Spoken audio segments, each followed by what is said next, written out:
I had an knack for fixing things. Trinkets, houses, and buildings, anything that needed fixing in my minuscule town.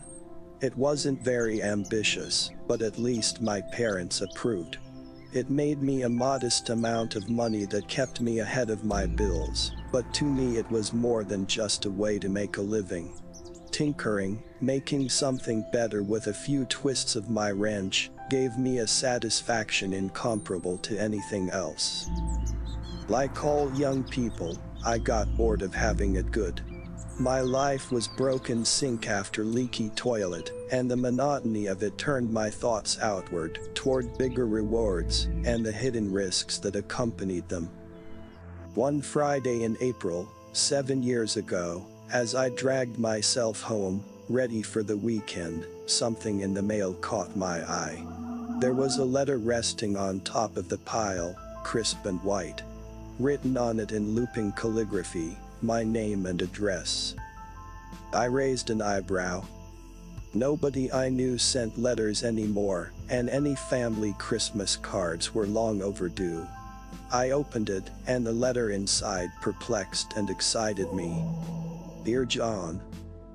Here at Mentona on Isolate Island, we have heard about your excellent craftsmanship and quality work. The historic Mentona clock tower has been malfunctioning for months. We have called every handyman in the region, but none have the necessary skills, so we have begun reaching out all over the country. If you agree to attempt to fix the tower, we will provide you with a temporary place to stay along with a payment of $10,000. Inside is a check for $5,000 and a plane ticket. You will receive the rest upon fixing the tower. We will be waiting. Edward, the Mentona mayor. The check was inside, just as the letter said it would be. It must be a scam, I muttered to myself, but the words tasted bitter in my mouth. Suddenly, the idea of living off a tiny salary for the rest of my days didn't sound so inviting. Just with $5,000 I could do so much. Take a vacation to the Caribbean, adopt a dog, maybe buy myself that nice massage chair I had been pining after. With the full amount that was promised to me, the possibilities were endless.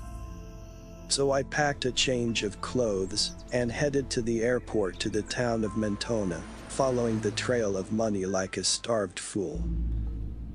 The first thing I noticed upon arriving was the forcefully cheery atmosphere. The buildings were trim and well kept, plastered with lively childlike paintings on the sides. The people were much the same, overly polite and maintaining constant smiles on their faces.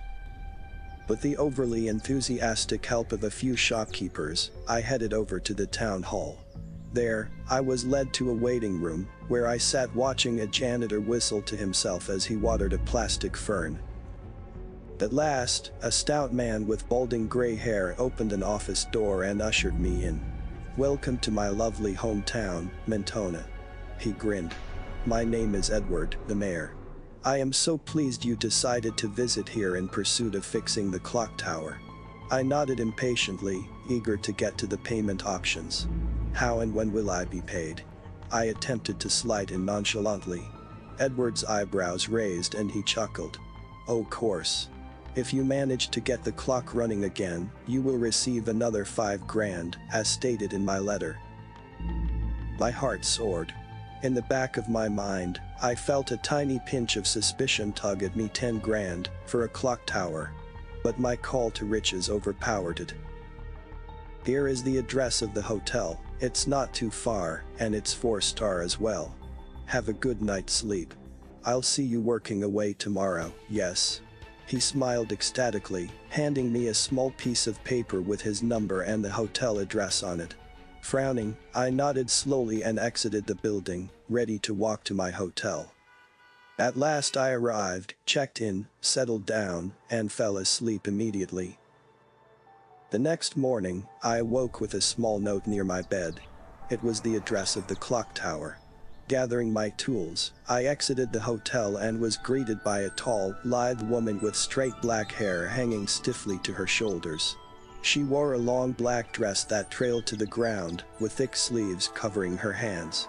Confusion blotted my mind. The weather was hot and sunny. A name tag pinned to her chest stated, Maria.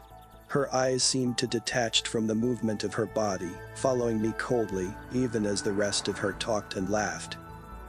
"Thank you for agreeing to do this for us," she bubbled, her eyes piercing me with their hatred. We were beginning to lose hope.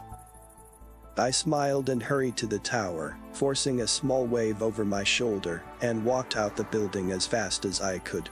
I could feel her stare burning into my neck as I sped away. When I arrived, I met Edward again and led me inside, wishing me good luck. "Be careful." He hesitated, as if he wanted to say more, then smiled grimly, and ushered me away. Chilled by the strange behavior of the people, I nervously walked up to inspect the tower gears. The stale air washed over me, the smell was dank and overly metallic. I let out a sigh, already questioning my decision to travel here. Frowning in concentration, I began my work. I touched the main gear, prepared for the worst. This didn't stop me from recoiling in disgust when the metal pulsated gently under my fingers. It had been quite a while since I had dealt with something this bad.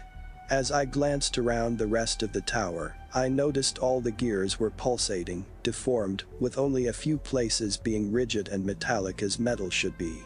I couldn't help but let the unusual mood of the town to get to me. Maybe this wasn't just a wrecked clock tower, that there was more to it. But my logic begged otherwise. "It's just the bad gears," I reasoned. "Nothing else to it."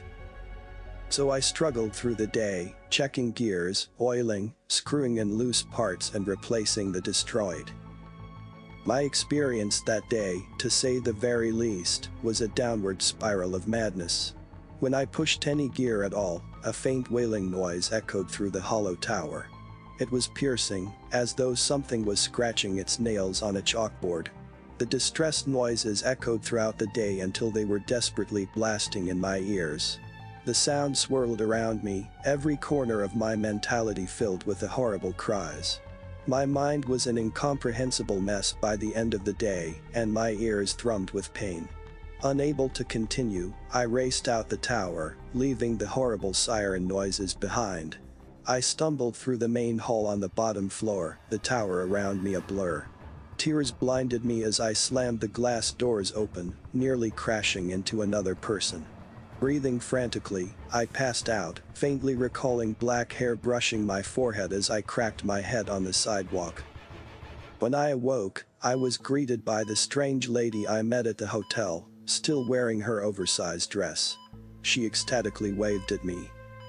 "Oh good. You are awake." She cocked her head with an eerie smile. I began to prop myself up onto my elbow, then froze in my spot, nearly choking with my mouth open. Her blank eyes stared into my soul, swirling aimlessly. What happened? I broke contact with her dead gaze and glanced around the blindingly white hospital room. With a chirpy laugh, she said, "You passed out in front of me when your work was finished. The nurse deemed it fine that you leave. She said it was just a minor panic attack." I spotted a flash of gray in the corner of my eye. Why are you telling me this? Shouldn't the nurse herself be letting me go? "Make sure those awful noises stop," she called out, the suddenly sweet voice curling around my ears as I raced out the hospital. When I arrived at the gears again, I tried to work, but the piercing screeches were always there, their mournful wails shaking me to the core. As the day wore on, I could feel myself losing my sanity. Every time I blinked, I began to see faces in the gears, fighting to be free of the metal. The gears turning felt like quivering muscles of effort. I heard voices, terrified, pleading voices. "Work," they seemed to say. "Push." What was wrong with this place? I thought dazedly to myself, what kind of horror had I let myself into? Fingers trembling, I dialed up Edward on my phone. I can't do this anymore," I cried. "I won't be fixing your tower anymore. I have to leave. I'm sorry. There was some crackling on the line, then, Maria will be with you momentarily. Confusion swarmed over the hot mess of emotions clouding my brain. Maria. Who was Maria then? I remembered. It was the woman, the one at the hotel and the hospital. I dropped my phone and began to lift my hands to cover my ears. The wailing was ever so persistent, so filled with pain. As I looked at my hands, I noticed were drenched in gray slime and a red substance. Had I cut myself while working? The faces, drenched in gray and specks of metal, were constantly appearing and disappearing. I saw them everywhere, always on the top of the gears, accompanied by the wailing, which had gained intensity. Huddled in a corner, I sobbed, my body quivering with every heave. A mere few minutes passed before I heard the menacing clop of shoes coming to the gear tower. The wailing stopped at once, and the gears began to turn. There was an occasional screech of metal, but for the most part, it ran smoothly. It was Maria. Her long thin shape stood ominously at the end of the hall, rigid, with one arm behind her back and another holding a bucket of metal scrap. I whimpered, looking into her eyes. They were springing, dashing and swirling with excitement. Ah, you got them to work again. It's been a while since someone's been able to do it. Ed was right, you truly are special. She cocked her head, her face devoid of a smile for the first time. She began to walk towards me slowly. I twisted and tripped over the wet floor in my feeble attempts to get away. Oh, John, why are you afraid? You're so perfect for this tower. Leave me, I mean, how, why? What do you want? Please, please just let me leave. I don't understand what's wrong with this place. What is wrong with you? I screamed unintelligently, babbling nonsense. Maria's strange behavior and the horrible situation surrounding had driven me onto the brink of insanity. Her eyes flamed at my last remark and she snarled, "Wrong with me? I am the foundation of this damned town. This clock keeps us running." She took a deep breath and twirled around once, gesturing to the straining gears and the ever so prominent faces. "And I keep the gears running." She breathed shakily, the tone laced with an insane happiness. "What is that supposed to mean?" I whispered. Oh, why had I accepted this job? Maria eased closer, her movements stiff and jerk. As I took in her full body, I was terrified by what I saw. She was no longer wearing the lengthy black dress as it was before, rather, the sleeves and most of the bottom had been savagely ripped off. Just like my palms, her legs and visible arm were doused in the strange gray substance. Her bare feet had rough, long scabs of past burns, and her arm was lined with rough bumps, and something sold protruded at random location, hidden under the thick sleeves before. Her hair was stiffer than ever, snapping as easily as twigs as she brushed the tangled mess from her face. She drew out the arm behind her back. What she held was a tool, unlike any other I had seen before. It was a sort of wrench screwdriver melded combination, with a long, sharp handle and a rigid spiked edge, obviously meant for some serious metal working. My burning eyes streamed with tears again as the horrible stench hit me. The tool was covered in the gray liquid everything else in this damned place was. I could barely breathe as the pounding realization reached me. The giant tool, the metal scraps, the faces melted into the gears. She watched me taking it in and laughed. "You like it? I made it all by myself." Her body quivered, and her voice was rushed and cracked. She smiled and bent down over me. Her eyes burned into me, those wild, crazy spinning eyes, so dark now they were nearly black. My body went stiff as I looked at them, frozen in their trance. Her crooked hand grabbed me with a deathly cold grip and settled the wrenched piece of the tool upon my arm.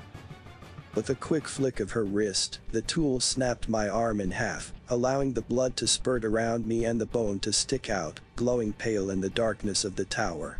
The pain was unlike any other. It completely overtook all my senses and broke my stare with her lifeless eyes. It was like a stampede of buffalo trampling my entire arm, jabbing their sharp hooves in the same spot over and over. I began to writhe and pound at her back, kicking and screeching fruitlessly. Maria wiped a spatter of blood off her face gently, then delicately picked a few pieces of the metal and eased them towards my lifeless arm. Someone has to work these gears. Now, it's just darkness. And pain. So much pain. This body isn't mine anymore, it doesn't feel the same. I've been distorted, changed, no longer fully human, and it hurts so badly. My mind is set to only one thing: push, work, turn the gears. I hear her now, she's coming for me. I can't believe I didn't see it earlier. The tower, it was lined with plans. Blueprints. How did I miss it? How was I so ignorant? I ask myself every minute, were all those signs not enough? But it's too late to care. Just work the gears. Don't scream. Whatever you do, don't show your pain.